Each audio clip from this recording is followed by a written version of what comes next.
I'm David Brevik, President and CEO of Gazillion Entertainment.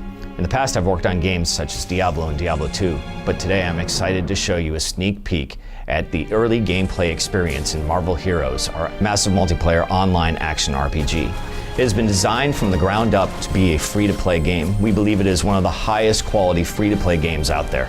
There are no barriers to entry, there's no paying for power, you can play through the entire experience all for free. Our story begins on the Raft, a special floating prison where S.H.I.E.L.D. keeps the most dangerous supervillains. Hydra is orchestrating a jailbreak and our job is to stop them. Keep in mind that this is still very early gameplay captured from our closed beta, so expect some of what you're about to see to change in the future. We're going to play as Storm today. Storm is a member of the X-Men with the ability to control the weather. Because the Raft is the first thing players will see when they play Marvel Heroes, we've designed it to introduce the basic mechanics of the game. If you played action RPGs in the past, or even if you're new to the genre, the controls are very easy to pick up. Left click makes your character move and attack. Right click activates the secondary power. As your character gains experience and levels up, you will gain access to new powers and new abilities that allow you to customize your hero according to your playstyle. Marvel Heroes combines action RPG gameplay with the multiplayer features of an MMO, which is something that really hasn't been done before. As you can see, a piece of loot is dropped, and in this case, it's a new cape for Storm. You can equip it either by right-clicking on it in your inventory or clicking and dragging it into the appropriate slot. In our game, drops are on a per-character basis, so any of the loot that is on the screen can only be seen and picked up by you. You don't have to race to pick it up before someone else steals it because different loot drops for each individual player. Although the Raft is a single-player introduction to the game, you'll spend most of your time in Marvel Heroes exploring large public combat zones and fighting alongside dozens of other heroes. She's making her way through the Raft here, and it looks like she's showing us an example of a throwable object. If you hit an enemy with a chair like this, it'll stun them and leave them vulnerable to attack. Storm can easily pick up a chair or a trash can with her powers, but you can expect stronger characters like the Hulk to be able to chuck dumpsters or cars at enemies to deal massive damage. Part of making your character feel like a superhero is making you feel powerful, so every zone has a ton of destructible objects. So if you look on the right side of the screen here, you'll see that we have a number of mission objectives. In order to help these S.H.I.E.L.D. agents get the Raft back under control, we've got to reactivate the security system, restore the main power grid, and lock down all the cells to stop the prisoners from escaping. Now we're going to take a ride on the funicular down to Cell Block Alpha, where the most dangerous villains are locked up. In Marvel Heroes, enemies aren't going to be standing around waiting to get beaten up. They're going to come at you with grappling hooks, jetpacks, and you can see they'll even climb up a moving elevator to get you. Oh, nice! A whole bunch of experience orbs have popped out.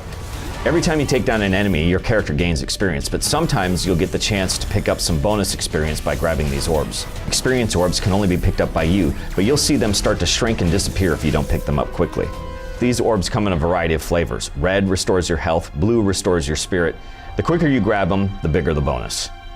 Here she just found a waypoint. Waypoints are activated when your hero runs over top of them, and that allows you to teleport at any time back to another waypoint you've discovered, and that's also where your character will appear if you're defeated.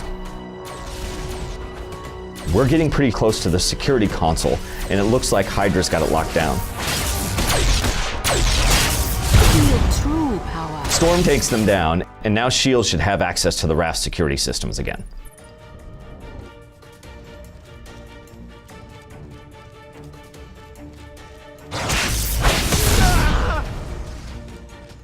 Look out for Hydra power brawlers. Ouch! If you get too close, they'll pound the ground. They'll leave you stunned for a few seconds.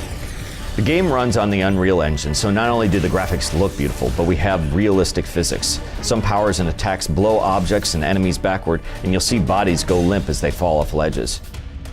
This is an example of a discovery mission. You can basically think about it as a quest that appears on a single screen. Here you're rescuing a S.H.I.E.L.D. agent as a bunch of Hydra come down and attack.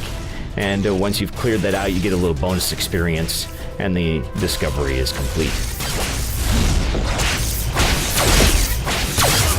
Two more to take my place. We're coming up on our next objective, so after Storm takes out these Hydra invaders, she'll be able to restore the power to the Raft, which she will do here by flipping the switch. But before she does it looks like she's leveled up. Goddess be praised. This is where Marvel Heroes really lets you customize your character's playstyle. By spending points in your power tree, you can upgrade and unlock powers and abilities that fit the way that you want to play. Keep in mind that this is still a work in progress, so you can expect to see this panel filled with dozens of powers in the future. So as our second objective here, we're going to restore power to the... Oh my god, Living Laser was in there! Laser. You're no match for a living laser. Boss characters in Marvel Heroes are much stronger than your average Hydra goon, and they'll challenge you to find ways to avoid their attacks. Living Laser can teleport across the screen, channel an energy beam, and fire energy projectiles. Storm's doing a pretty good job of dodging these lasers, but it looks like she's taking some damage. Luckily, she's got a nice stack of medkits in her inventory that she can use by hitting H on the keyboard. Storm's really got him on the ropes, using her new power to tear into his health bar. And there he goes. As a reward, you will see a giant loot piñata, something that is near and dear to my heart. Every boss in Marvel Heroes drops a medal that you can equip to power up your character. Since Living Laser is basically pure energy, his medal boosts your maximum spirit. If you beat a heavyweight like the Rhino, you might get a chance to knock enemies down with each attack. Generally, each medal is flavored after the boss you've defeated. Another great feature of Marvel Heroes is the ability to bring up your roster and switch to any hero you've unlocked. Here we've switched to Deadpool, one of my personal favorites. Hello, my name is Inigo Montoya. You killed my father. Prepare to die. As you can see here, we have a few ready-made costumes to choose from. We have his X-Force costume, as well as his Pirate Deadpool. Arrgh! But now, we're just going to stick with his traditional red and black. There are a variety of costumes for every character, hundreds of costumes in the game, so you're not going to see two Deadpools who look and play exactly the same.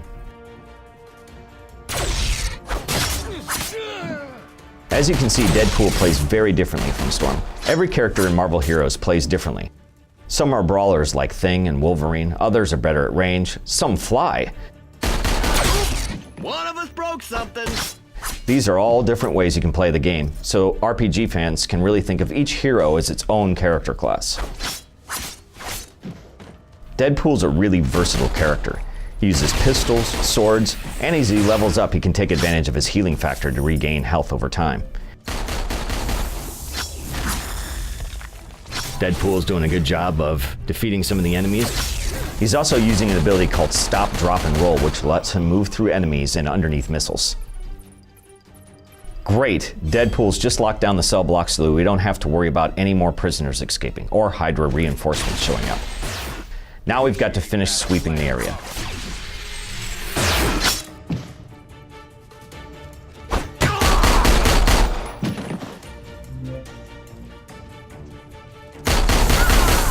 It looks like Deadpool was just about to get smashed by that power brawler, but his stop, drop, and roll ability briefly stuns the enemy, so it's great to use when you see the bad guys winding up for a powerful attack. Uh-oh, that's not good. Eddie Brock managed to get out of his cell before we could initiate the lockdown, and it looks like he's being infested by the Venom symbiote. We'll probably have to fight him later in the game.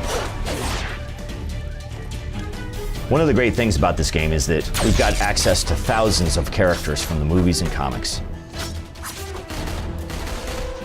You're going to be picking up missions from NPCs like Professor X, Agent Coulson, and here it looks like Maria Hill needs our help.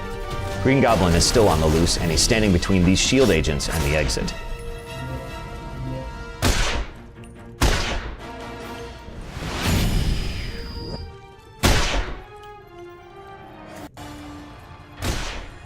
So here's our first major boss fight. Green Goblin packs a punch, and it's going to take everything we've got to bring him down. It's time to play. He's got a bunch of different moves that you have to be on the lookout for. If you're taking him on from range, he'll toss poison pumpkins at you. And as you know, the first rule of video games is never stand in the poison. He's also got a bombing run attack. So Deadpool is going to have to avoid not only the poison clouds, but also the dive bombing supervillain.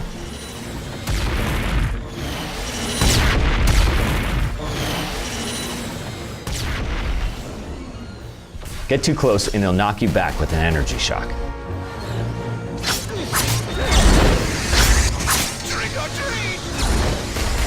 Deadpool's starting to run low on health, but with his natural healing factor and help from a med kit, he should be able to stay on his feet. You'll see Deadpool attacking with his swords to stack a bleeding effect on Green Goblin, which you can see up by his health bar. But when he tosses a pumpkin bomb, Deadpool can roll safely to attack with his pistols at range. Deadpool's got him on the ropes, nicely done, and that does it for Green Goblin, and the raft is now secure. We hope you've enjoyed this early glimpse at Marvel Heroes. For more information and to sign up for the beta, please go to marvelheroes.com. I hope to see all of you in the game when we launch in 2013. Thanks so much for watching.